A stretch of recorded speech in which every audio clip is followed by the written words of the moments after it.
अस्सलामु अलैकुम रहमतुल्लाहि व बरकातुहू। जी हाँ दोस्तों, उम्मीद है कि आप तमामी हजरात खैर आफियत से होंगे, तमामी लोग अच्छे होंगे। बिहार वृद्धा विधवा दिव्यांग पेंशन, इन सभी लोगों का पेंशन बंद होगा।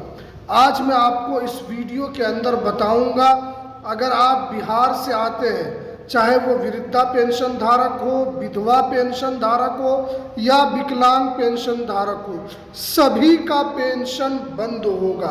अगर आपने ये 5 नए नियम को फॉलो नहीं किया, जो 5 से 6 नया नियम जो लागू किया गया है, और सुप्रीम कोर्ट ने भी पेंशन धारकों के हक में एक तरीके से बड़ा आदेश दिया है, तो क्या है पूरी डिटेल जानकारी आज आपको इस वीडियो के अंदर हम बताने वाले हैं। तो इसलिए इस वीडियो को आप ज़रूर फॉलो कीजिए ताकि आपको लेटेस्ट जानकारी, लेटेस्ट इन्फॉर्मेशन आपको मिलती रहे।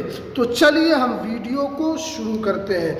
जी हाँ दोस्तों, यहाँ पर साफ साफ लिखा है कि बिहार वृद्धा विधवा दिव्यांग पेंशन, इन सभी का पेंशन बंद होगा।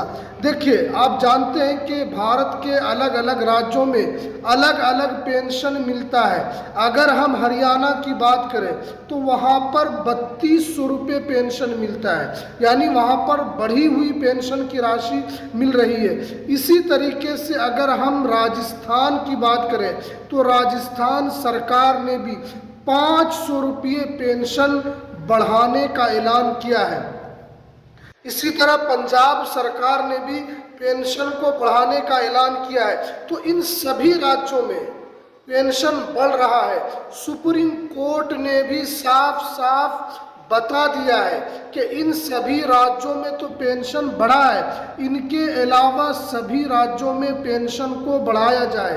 राज्य सरकार से बता दिया है कि आप लोग भी पेंशन को लेकर ज़रूर आगे बढ़ाएं ताकि उन तमाम लोगों को ज़्यादा से ज़्यादा पेंशन मिल सके। अब देखिए, यहाँ पर सुप्रीम कोर्ट ने कुछ आदेश दिया है। देखिए, जांच के नाम पर परेशान नहीं की जा सकती है। देखिए, आप जानते हैं कि चाहे वो विधवा वृद्धा, इन सभी पेंशन धारकों की जांच होती रहती है और 3 महीना, 6 महीना, 1 साल में जांच होती रहती है। तो सुप्रीम कोर्ट ने साफ कह दिया है कि आप एक मर्तबा जांच कर लीजिए, उसके बाद सभी पेंशन धारकों को राहत दीजिए ताकि उनको समय पर पेंशन दिया जा सके। उसके बाद बताया गया है कि यहाँ पर पेंशन मिलना, यानी समय पर पेंशन मिलना सभी के लिए ज़रूरी बात है। अगर पेंशन नहीं मिलता है तो सुप्रीम कोर्ट जो है उस कारण का पता लगाए कि क्यों समय पर पेंशन नहीं मिल रहा है। लेकिन बिहार विधानसभा चुनाव से 2 से 3 महीना पहले से बिहार के अंदर पेंशन अब समय पर मिलता है। 10 तारीख को पेंशन आपके अकाउंट में आ जाती है। और उसके बाद यह भी बताया गया कि देरी पर जवाब देना होगा। अगर राज्य सरकार देरी करती है तो उस पर भी यहाँ पर जवाब देना होगा। अब देखिए, यहाँ पर 5 से 6 नए नियम जो लागू हुए हैं, जो 31 जनवरी 2026 से पहले इन तमाम चीज़ों को कर लेना है, तभी आपको आगे अगले महीने में आपको पेंशन की राशि दी जाएगी। सबसे पहले जो यहाँ पर बताया गया है कि आधार सीडिंग।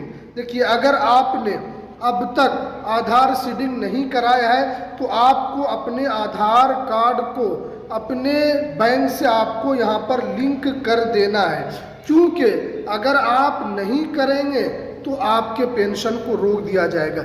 इसी तरह बैंक पासबुक की ई-KYC भी अनिवार्य कर दिया गया है। अगर आप किसी भी खाते में पैसा उठाते हैं, किसी भी खाते में पेंशन का पैसा उठाते हैं, तो आपको बैंक के ई-KYC हमेशा डन रखना होगा। ई-KYC आपको हमेशा अपडेट रखना होगा।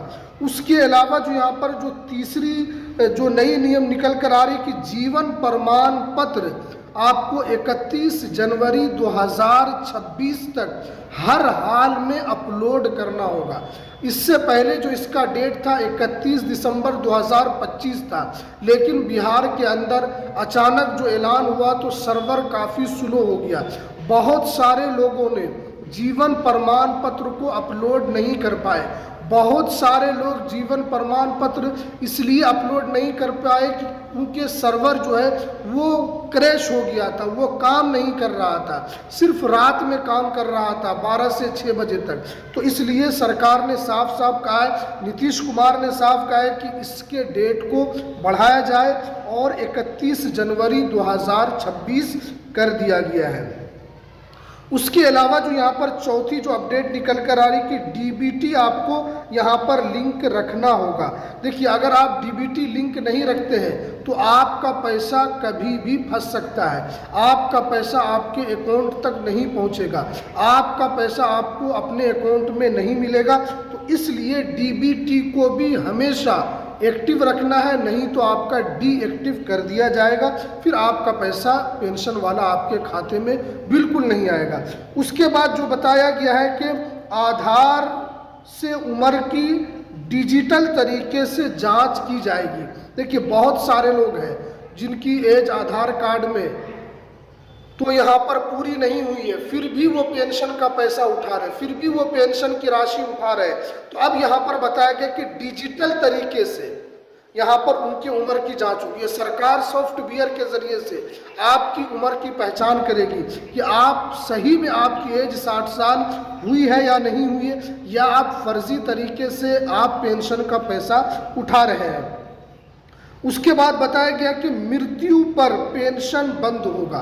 अगर कोई भी पेंशन धारक थे, पहले वो पेंशन उठाते थे, अब उनकी मृत्यु हो चुकी है, अब वो जीवित नहीं है, अब वो इस दुनिया में नहीं है, तो उनके पेंशन को भी बंद कर दिया जाएगा।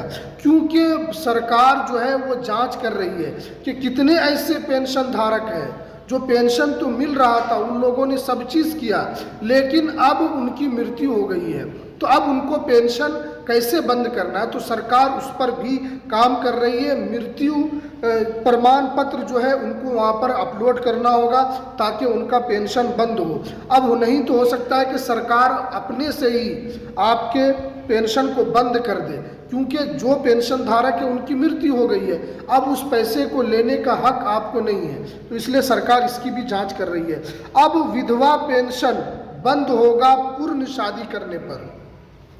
अगर आप 2 साल 3 साल जब आपने पेंशन के लिए अप्लाई किया था, उस वक्त आपकी शादी नहीं हुई थी, यानी आपने दूसरी शादी नहीं की थी, तो अब अगर आपने दूसरी शादी कर ली है 2 साल 3 साल 4 साल के बाद, तो अब आपको है कि विधवा पेंशन जो था उसको अब बंद करना होगा, इसलिए कि आपने दोबारा शादी कर ली है। तो इसीलिए यहाँ पर इन तमाम लोगों के सर्टिफिकेट की भी जांच होगी। आपने अगर विधवा का पेंशन उठा रहा था, दोबारा शादी हो गई, तो आपको वो पेंशन को बंद करना होगा। तो ये 5 से 6 नए नियम जो लागू हुए हैं और जो 31 जनवरी 2026 से लागू हो जाएंगे। तो ये जो भी जीवन प्रमाण पत्र, आधार सीडिंग, बैंक पासबुक के KYC, उसके अलावा डीबीटी लिंक, ये सभी काम आपको करना होगा, तभी आपको फरवरी माह का पैसा आपके अकाउंट में डायरेक्ट बेनिफिट ट्रांसफ़र के ज़रिए से मिलेगा। तो चलिए, हमें दीजिए इजाज़त, फिर मिलते हैं किसी नेक्स्ट वीडियो में नई अपडेट के साथ।